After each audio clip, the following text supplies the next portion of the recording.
जय हिंद दोस्तों। आज के वीडियो में आप सभी लोगों का स्वागत है दोस्तों। मैं आशा करता हूँ आप सभी लोगों की तैयारी बहुत अच्छी चल रही होगी। तो आप सभी लोग अपने एग्ज़ाम की अच्छे से तैयारी कर रहे होंगे। दोस्तों, आज का हमारा वीडियो जो है महत्वपूर्ण अनुच्छेद से रिलेटेड होने वाला है कि हमारे संविधान में महत्वपूर्ण जो आर्टिकल हैं वो क्या-क्या हैं, उससे संबंधित होने वाला है। और हम देखेंगे कि ये जो आर्टिकल वाला पार्ट होता है कि 1 से लेके 395 तक जो हमारे संविधान में अनुच्छेद हैं, उनमें क्या-क्या दिया गया है, किस अनुच्छेद में क्या कहा गया है, जो संशोधन होके कुछ अनुच्छेद जोड़े गए हैं। अगर हम बात करें कि हमारे संविधान में अनुच्छेद कितने थे, दोस्तों मूल संविधान जो था उस मूल संविधान में हमारे 395 अनुच्छेद थे। लेकिन अब धीरे-धीरे कुछ अनुच्छेद संशोधन कर के संविधान में हमारे 104 संशोधन अभी तक हो चुके हैं, लगभग 105 105वां हो गया है। तो 105 संशोधन जो हो चुके हैं हमारे संविधान में, उनके माध्यम से कुछ आर्टिकल जोड़े गए हैं।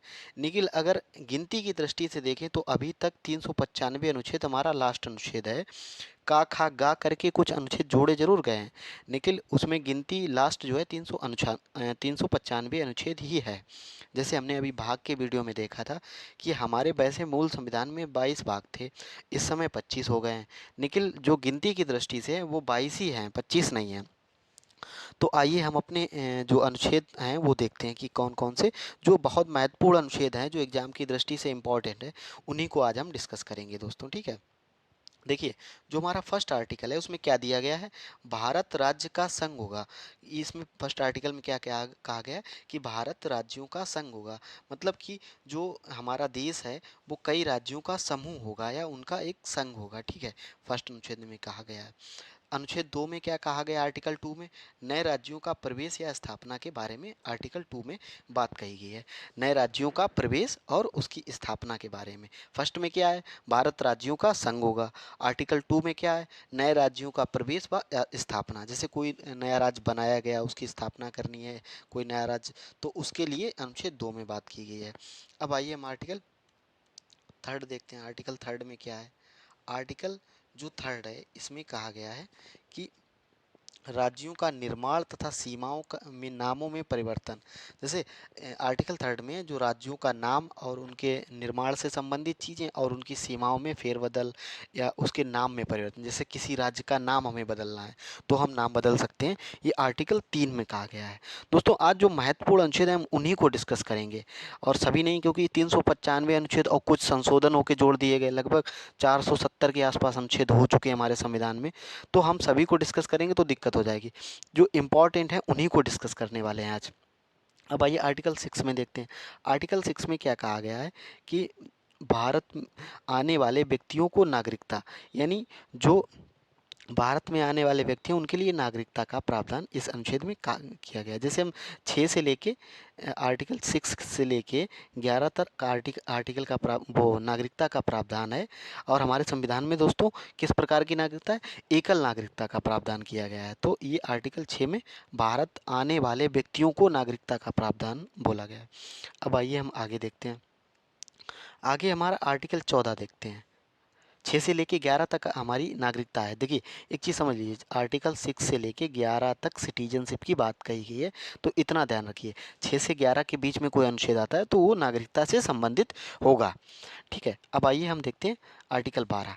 अब दोस्तों आर्टिकल 14 देखते हैं। 12 से लेके दोस्तों हमारे 35 तक अनुच्छेदों का 12 से 35 तक अनुच्छेदों में हमारे मूल अधिकार की बात की है, फंडामेंटल राइट की। 12 से 35 के बीच में जो भी हमारे अनुच्छेद होंगे उसमें फंडामेंटल राइट की बात की जाएगी। तो आप ये चीज़ ध्यान रखेंगे। जैसे आर्टिकल 12 है, उसमें राज्य की परिभाषा दी गई। राज्य से मतलब क्या है दोस्तों, एक कंट्री, यानी हमारे जो आर्टिकल 12 में राज्य की जो परिभाषा की है वो कंट्री के लेवल में, ना कि किसी प्रदेश के लेवल में राज्य की बात की गई है। तो आइए हम अपने फंडामेंटल राइट के जो आर्टिकल हैं इंपॉर्टेंट, उनको डिस्कस करते हैं। देखिए, आर्टिकल जो 14 है इसमें क्या कहा गया है, विधि के समझ समानता, ये समानता से संबंधित आर्टिकल है। आर्टिकल 15 में क्या कहा गया है, धर्म मूल वंश जाति जन्म स्थान, इन सभी के आधार पर। देखिए, क्या क्या बोला गया? धर्म, मूल, वंश, जाति, लिंग या जन्म स्थान के आधार पर भेदभाव नहीं किया जाएगा। मतलब इसमें समानता के बारे में बोला गया है कि जन्म, मूल, वंश, जाति, लिंग या जन्म स्थान के आधार पर किसी भी नागरिक के साथ भेदभाव नहीं किया जाएगा। तो ये आर्टिकल 15 में का। आर्टिकल 14 में देख लिया आपने कि विधि के समक्ष समानता, यानी कानून के समक्ष सभी समान होंगे, किसी के साथ भेदभाव नहीं किया जाएगा। तो ये आर्टिकल हमारे 14 में है। तो आर्टिकल 15 भी देख लिया आप। आगे देखते हैं जो हमारे फंडामेंटल राइट से महत्वपूर्ण आर्टिकल हैं। ठीक है, अब आर्टिकल देखिए, सबसे पहले हम आर्टिकल देखते हैं। आर्टिकल 16 16 में क्या कहा गया? लोक नियोजन में अवसर की समानता। ये समानता से ही संबंधित आर्टिकल चल रहे हैं। यानी फंडामेंटल राइट हमारे कितने हैं दोस्तों? हमारे 6 फंडामेंटल राइट हैं इस समय संविधान में। और पहले क्या था कि पहले 7 थे। एक जो हमारा संपत्ति का अधिकार था वो हटा दिया गया, तो इस समय वर्तमान में 6 हैं दोस्तों। अब इस देखते हैं आर्टिकल 17। आर्टिकल 17 में क्या कहा गया दोस्तों? अस्पृश्यता के बारे में बात की गई है। ठीक है, आर्टिकल 18 में दोस्तों उपाधियों का अंत। दोस्तों हम देखते हैं हमारे यहाँ कोई उपाधि नहीं, शिक्षा के क्षेत्र में और सेना के क्षेत्र में छोड़ के सभी उपाधियाँ जो है उनका अंत हो गया। जैसे पहले नहीं चलती थी कि राजाधिराज और इस टाइप के लोगों बहुत आर्टिकल अपने मतलब एक उपाधि लगा लेते थे।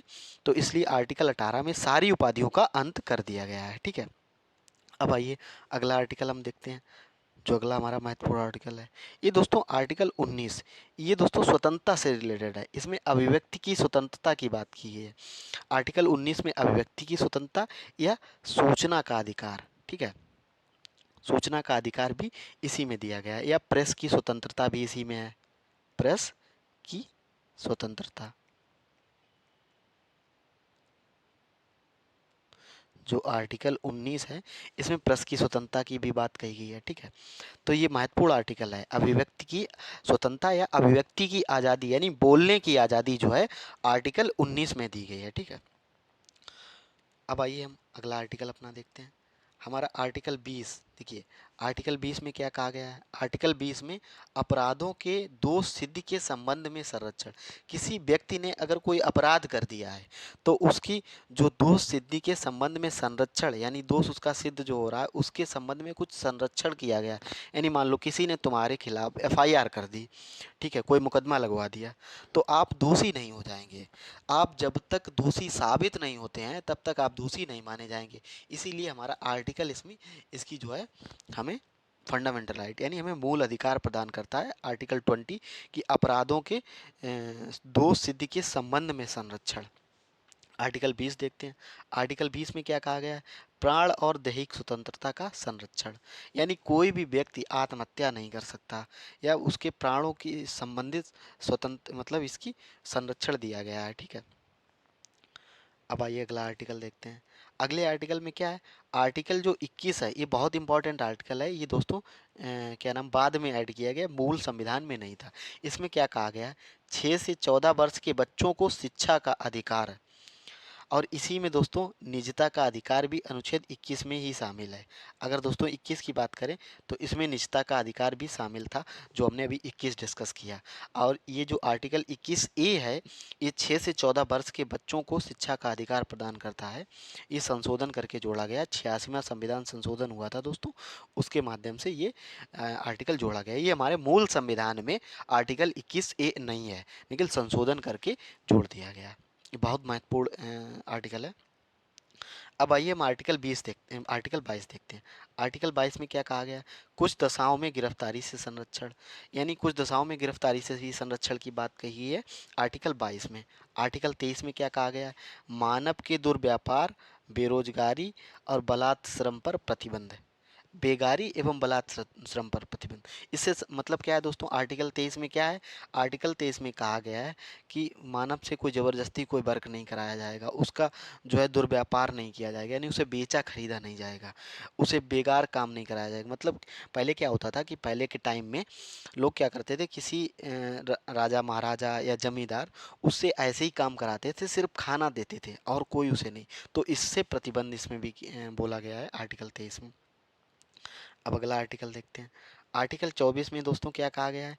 14 वर्ष से कम आयु के बच्चों को कारखाना में काम से प्रतिबंध किया गया है दोस्तों, कि 14 से कम उम्र के बच्चे किसी कारखाने में या खतरनाक उद्योग में वर्क नहीं कर सकते हैं।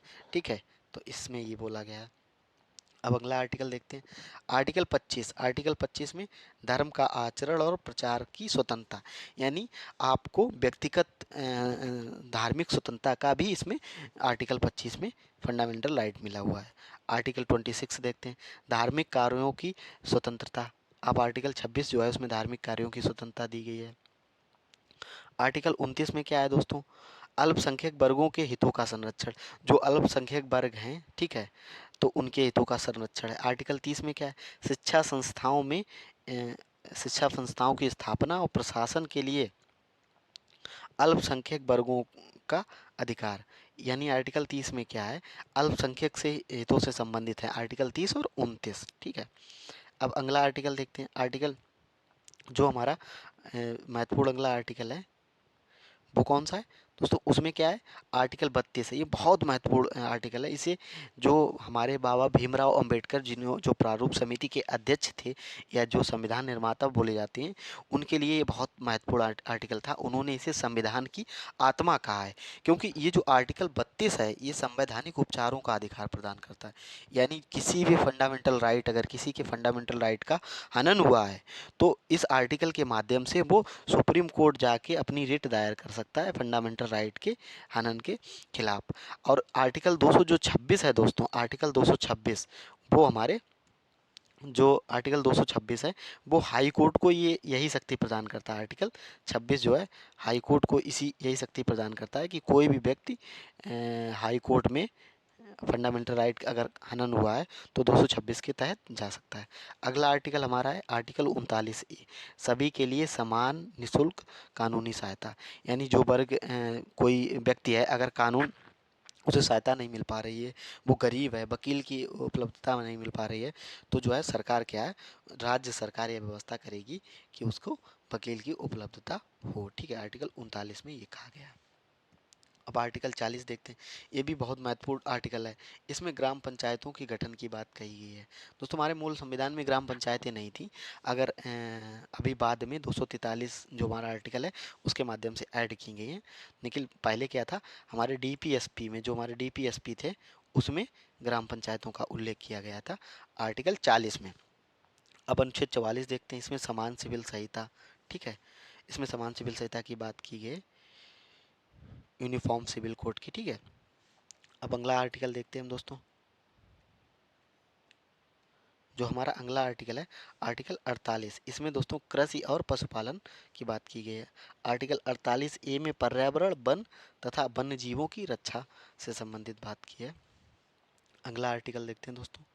हमारा जो अगला आर्टिकल है वो आर्टिकल 49 है, राष्ट्रीय स्मारकों, स्थानों और वस्तुओं का संरक्षण। आर्टिकल 49 में राष्ट्रीय स्थानों एवं इसका स्मारकों का संरक्षण। ठीक है, आर्टिकल 50 में क्या है? कार्यपालिका से न्यायपालिका का पृथक्करण। आर्टिकल 50 में कार्यपालिका से न्यायपालिका का पृथक्करण इसमें कहा गया है। अब आर्टिकल 51 देखते हैं। आर्टिकल 51 में क्या है? अंतर्राष्ट्रीय शांति और सुरक्षा की बात की गई आर्टिकल 51 में।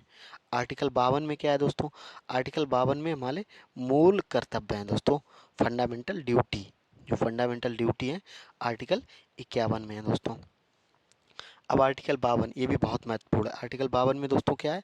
हमारे राष्ट्रपति के बारे में आर्टिकल 52 में, उसके भारत में एक राष्ट्रपति होगा ये बोला गया है। अगला देखते हैं आर्टिकल 53 दोस्तों। 53 में क्या है? राष्ट्रपति की शक्तियां हैं। 54 में दोस्तों राष्ट्रपति का निर्वाचन है। 52 में भारत का राष्ट्रपति होगा, 53 में शक्तियां हैं, 54 में राष्ट्रपति का निर्वाचन है और 55 में उसके राष्ट्रपति का निर्वाचक प्रणाली, जो निर्वाचक प्रणाली होगी राष्ट्रपति के चुनाव में, 55 में राष्ट्रपति के निर्वाचक प्रणाली की बात कही गई है। 56 में राष्ट्रपति की पदावधि, जो उसका टर्म होगा उसकी बात कही गई है। 57 में री इलेक्शन, राष्ट्रपति के री इलेक्शन पुनर्निर्वाचन की बात कही है। 58 में राष्ट्रपति निर्वाचित होने की अर्हताएँ दी गई हैं। ठीक है, 58 में राष्ट्रपति निर्वाचित होने की अर्हताएँ दी गई हैं। 60 में राष्ट्रपति की शपथ, 61 में राष्ट्रपति पर महाभियोग चलाने की प्रक्रिया। ठीक है, ये राष्ट्रपति से संबंधित कुछ अनुच्छेद हैं। इसके बाद 63 जो है इसमें उपराष्ट्रपति का पद है। जो आर्टिकल 63 है इसमें उपराष्ट्रपति है। आर्टिकल 64 में क्या है, उपराष्ट्रपति का राज्यसभा में पदेन सभापति होना, आर्टिकल 64 है। अब अगला देखते हैं। अगला क्या है, आर्टिकल 65 है। आर्टिकल 65 में क्या कहा गया, राष्ट्रपति के पद रिक्त होने पे उपराष्ट्रपति के कार्य, जब राष्ट्रपति का पद अगर रिक्त होगा तो उपराष्ट्रपति के कार्य क्या होंगे, आर्टिकल 65 में। आर्टिकल 66 देखते हैं। आर्टिकल 66 में उपराष्ट्रपति का निर्वाचन है। जैसे राष्ट्रपति का निर्वाचन वैसे उपराष्ट्रपति का निर्वाचन। आर्टिकल 67 में क्या है दोस्तों, आर्टिकल 67 में उपराष्ट्रपति की पदावधि है। आर्टिकल 67 में उपराष्ट्रपति की पदावधि। आर्टिकल 68 में उपराष्ट्रपति की पद की रिक्तता को भरने के प्रावधान है।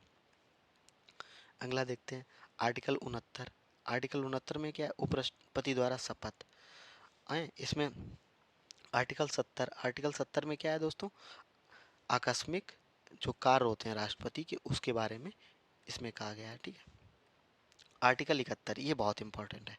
आर्टिकल 71 में क्या है, राष्ट्रपति और उपराष्ट्रपति के निर्वाचन से संबंधित जो विषय हैं उनकी जानकारी दी गई है। आर्टिकल 72 ये भी इम्पोर्टेंट है, ये क्षमादान शक्ति है, राष्ट्रपति की जो क्षमादान शक्ति है आर्टिकल 72 में है। ठीक है, आगे देखते हैं।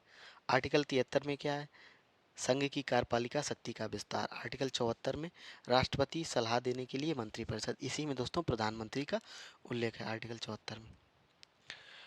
आर्टिकल 75 में क्या है दोस्तों, मंत्रियों के बारे में उपबंध है आर्टिकल 75 में। आर्टिकल 76 में क्या है दोस्तों, भारत के महान्यायवादी। ठीक है, आर्टिकल 76 भी इम्पोर्टेंट है, इसमें भारत के महान्यायवादी की बात की गई है।